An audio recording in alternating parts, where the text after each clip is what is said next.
ఈ సెలబ్రిటీలు ఏ బ్రాండ్స్ కి ప్రాతినిధ్యం వహిస్తున్నారో తెలుసా? పూర్తి వివరాలకు చదవండి రేపటి సాక్షి దినపత్రిక.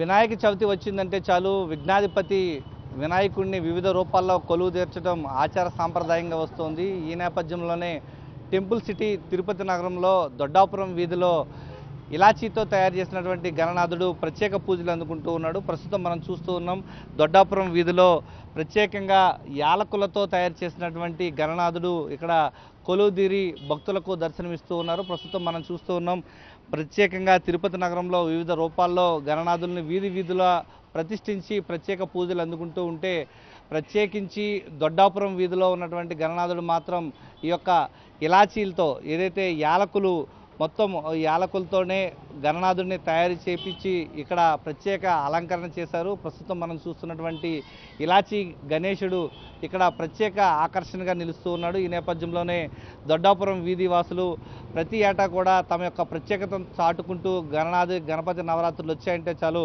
దానిలో భాగంగా గణపతిని ప్రత్యేకంగా పూజిస్తూ తమ యొక్క భక్తిని చాటుకుంటూ ఉన్నారు ఈ యొక్క దొడ్డాపురం వీధి వాసులు. ప్రధానంగా ఇక్కడ కొంతమంది దొడ్డాపురం వీధి వాసులు ఉన్నారు. ఈ యొక్క ప్రధానంగా ఇలాచీ గణేష్ ప్రతిష్ఠించడం వెనక ఎంతటి కృషి చేశారు, ఎంతటి కష్టపడ్డారు అనేది వారి మాటల్లో తెలుసుకునేటువంటి ప్రయత్నం చేద్దాం. అమ్మ చెప్పండి, ఓవరాల్గా ఇలాచీ గణేష్ని ఏర్పాటు చేయడం ఎలా అనిపిస్తుంది?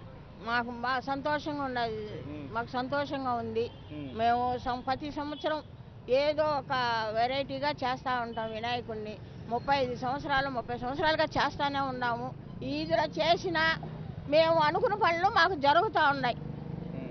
మేము ఎవరో ఒకరు మా వినాయకుడిని విగ్రహం తీసిస్తూనే ఉంటారు. సో ప్రతి సంవత్సరం ఏదో వాళ్ళ పనులు అనుకున్నా నీరు జరుగుతూ ఉంది, తీసిస్తూ ఉన్నారు.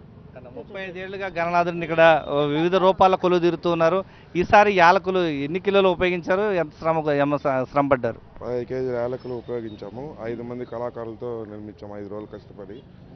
పోయిన సంవత్సరం వచ్చి డ్రై ఫ్రూట్స్తో చేసినాము. అంతకుముందు సంవత్సరం వచ్చి పసుపు కొమ్ములతో చేసినాము. ప్రతి సంవత్సరం పర్యావరణ ఇబ్బంది లేకుండా నేచురల్గా చేద్దామనేసి ఇది చేస్తున్నాం దొడ్డాపురం తరఫున.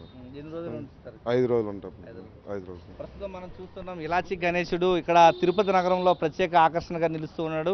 దొడ్డాపురం వీధిలో 35 ఏళ్లుగా ఈ యొక్క గణపతి ఉత్సవాలను ఎంతో అత్యంత వైభవంగా నిర్వహిస్తున్నామని చెప్తూ ఉన్నారు నిర్వాహకులు. ప్రధానంగా గణపతి నవరాత్రులు వచ్చాయంటేనే చాలు తాము ఒక్కొక్క ఏడాది ఒక్కొక్క రూపంలో గణేశుడిని కొలువు తీర్చుతూ తమ యొక్క వీధి యొక్క ప్రత్యేకతను చాటుకుంటున్నామంటున్నారు. దీనిలో భాగంగానే 15 కిలోల యాలకులను ఉపయోగించి ఈసారి గణేశుడిని వీధిలో ప్రతిష్ఠించడం జరిగింది. దానిలో భాగంగానే తమ యొక్క ప్రత్యేకతను చాటుతూ గణనాథుడిని పూజిస్తున్నామని చెప్పేసి దొడ్డాపురం వీధి వాసులు చెప్తూ ఉన్నారు. కెమెరామెన్ ఎల్ఐతో విజయమూర్తి, సాక్షి టీవీ, తిరుపతి నుంచి.